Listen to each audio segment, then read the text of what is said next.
رسول پاک صلی اللہ علیہ وسلم احساس والے نبی ہیں، اور احساس حضور نے امت کا کیا، احساس والی زندگی گزاری، ہر لمحہ محبوب پریشان رہے۔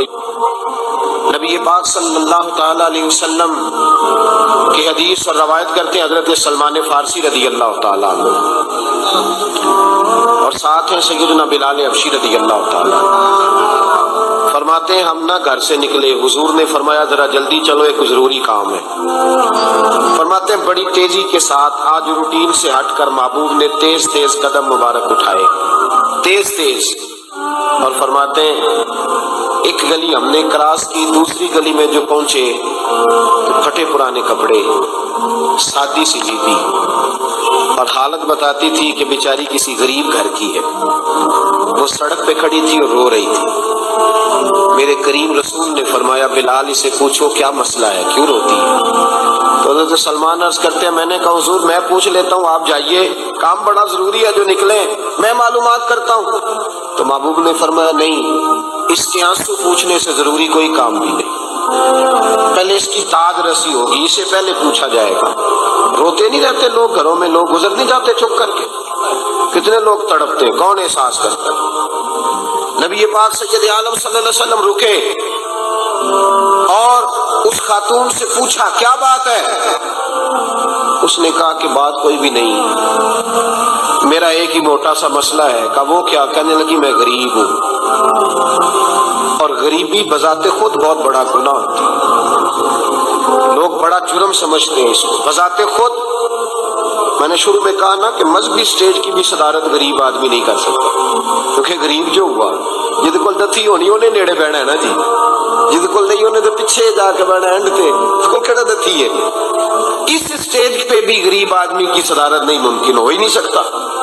میرے رسول پاک سید عالم صلی اللہ تعالی علیہ وآلہ وسلم نے فرمایا پہلے اسے پوچھو کیا مسئلہ ہے۔ وہ کہنے لگی میں غریب ہوں، بوڑھی ہو گئی ہوں، ساری زندگی غلامی میں گزاری ہے، تیل لینے آئی تھی 5 دینار کا، بوتل میں تیل بھروایا ہے، اور اب بوڑھی ہوں نا تو کمر درد کرتی ہے، پیر پیچھے موڑا ہے تو میں گری ہوں، تیل زمین پی گئی ہے، اب زمین تو واپس نہیں کرتی، لیکن واپس جاؤں گی تو ایک یہودی عورت کی ملازمہ ہوں، وہ ترے سے مارے گی، کھال ادھیڑ دے گی، میں بڑی پریشان ہوں، اب نہیں مار کھائی جاتی، ہڈیاں بوڑھی ہیں، قربان جاؤں۔ حضرت بلال کو حضور نے حکم دیا، فرمایا دوڑ کے گھر جا 5 دینار لا۔ فرماتے ہیں 5 دینار لائے، تیل خرید کے دیا، وہ پھر رونے لگی۔ فرمایا آپ کیوں روتی ہے؟ اس نے کہا بتایا نا غریب ہوں، غریب کا جرم کوئی نہیں ہوتا، لیکن پیس دیا جاتا ہے، پھر بھی مار تو اب بھی پڑے گی، اب کیوں پڑے گی؟ تو عرض کرنے لگی محبوبہ مار اس لیے پڑے گی کہ دیر سے کیوں آئی ہے۔ تو میرے کریم رسول اور وہ بی بی حضور ابھی آئے ہیں مدینہ طیبہ، امام یوسف صالحی فرماتے ابھی آئے تھے حضور، سبل الہدی والرشاد کے مصنف کہتے ابھی آئے تھے نبی پاک، وہ جانتی بھی نہیں تھی۔ تو سید عالم صلی اللہ تعالی علیہ وسلم نے فرمایا اچھا مار پڑے گی؟ کہا ہاں۔ او بھائی کونسلر جو کل آپ کو کہہ رہا تھا نا میں آپ کا خادم ہوں، کونسلر بے گناہ، بلکہ ہمارے ایس ایچ او صاحب اگر چودھری پہ پرچہ آ جائے تو اس کو ٹیلی فون کر کے پوچھتے ہیں صاحب جی تہاڈے خلاف درخواست آئی ہے، کی کرنا ہے؟ تو غریب آدمی بیچارہ، اس کی غلطی یہ تھی کہ وہ غریب تھا تو اس نے ریڑھی لگا لی چوک میں، اس کو دبوچ کے لے گئے، تینوں پتہ نہیں اتنے نہیں کھلوئی دا، تو اس کے پاس کل انویسٹمنٹ ہی 5000 تھی، سارا لے گئے۔ پھر وہ کونسلر صاحب کے پاس چلا گیا، سر میرے نال چلے آدھے ذرا میں تھانے جانا، انہوں نے کہا گڈی کرائی ہے، پیسے ہے نہیں ایویں تھانے جائیدا ہے۔ اب وہ گاڑی لایا ہے، پتہ نہیں کہاں سے لایا ہے، تھانے پہنچا ہے، اور یہ ہے ہمارا حال کہ وہ ایس ایچ او بھی بیٹھا ہے کرسی پہ اور کونسلر بھی کرسی پہ بیٹھا، اور وہ غریب پیروں میں بیٹھا ہے اور ہاتھ باندھ کے کہہ رہا میری ریڑھی دے چھڈو، میریاں 4 دھیاں نے تو میں شامی کھانا کھانا ہے۔ کدھر گیا امت کا وہ ذوق؟ ساری زندگی نعتیں سننے والوں بتاؤ تو صحیح نعت نے تاثیر کیا دی ہے روح؟ اگر ابھی بھی گھاڑی غریب کے پاس کھڑی نہیں ہوتی تو پھر کیا اثر ہوا ساری زندگی نعت سننے کا؟ میرے مصطفیٰ کریم سید عالم صلی اللہ تعالی علیہ وسلم نے فرمایا اس خاتون سے یہاں کونسلر ساتھ نہیں جاتا، کہتا ہے کر دیا ٹیلی فون، سویرے 9 بجے پہنچ جانا، کی سب سے معزز شخصیت حضرت سیدنا بلال حبشی رضی اللہ تعالیٰ عنہ فرماتے ہیں میرے نبی پاک نے فرمایا بی بی چل میں تیرے ساتھ چلتا ہوں.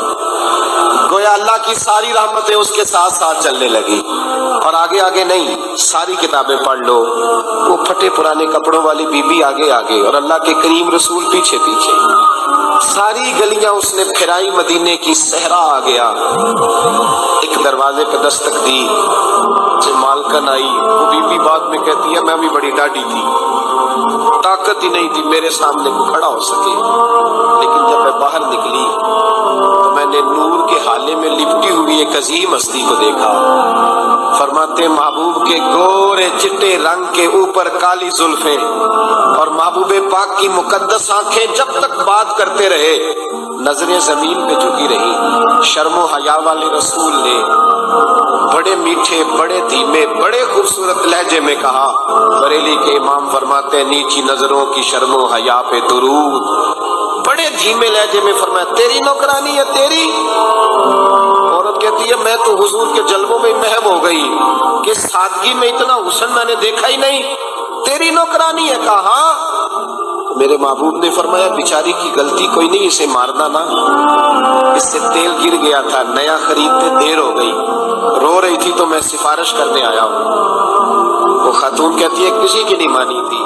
اور محبوب کے جملوں میں تاثیر اتنی تھی کک سواد نہیں مشری اندر اسا کھنڈا می چکھ ڈٹھیاں انہاں ساریاں شیواں نالوں گلاں سجن دیاں مٹھیاں. فرماتے ہیں نبی پاک صلی اللہ تعالی علیہ وآلہ وسلم نے فرمایا کچھ نہ کہنا. کہنے لگی نہیں کہتی، میرا وعدہ رہا کچھ نہیں کہوں گی. اب میرے حبیب نے پھر نظر اٹھائی اور اس غریبنی کی طرف دیکھا اور فرمایا تو اگر کہے تو میں جاؤں، تو اگر کہے تو میں خود بھیک دے خود ہی کہے منگتے کا بھلا ہو، تو اگر کہے تو میں جاؤں. اس نے خراج پیش کیا تو چند آنسو گرائے. کہنے لگی محبوبہ جیسے بندہ نوازی. حضور نے رخ پھیرا. حضرت بلال کہتے میں پیچھے رہ گیا تو وہ دونوں بیویاں دوڑ کے میرے پاس آئیں. کہنے لگی بتا تو صحیح ہے کون، یہ بتا تو صحیح کون تھے. تو حضرت بلال کہنے لگی تم نہیں جانتے. جناب بلال فرمانے لگے یہی تو ہیں جنہیں اللہ نے سچا رسول بنا کے بھیجا ہے.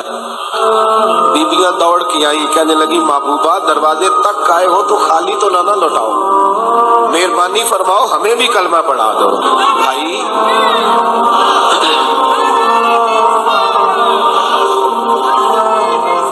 اگر دولت احساس ہے نا پھر تو زندہ ہے. جو زندہ ہوتا ہے اس میں لچک ہوتی ہے، جو مر جاتا ہے وہ اکڑ جاتا ہے. اگر زندگی ہے تو پھر احساس ہونا چاہیے.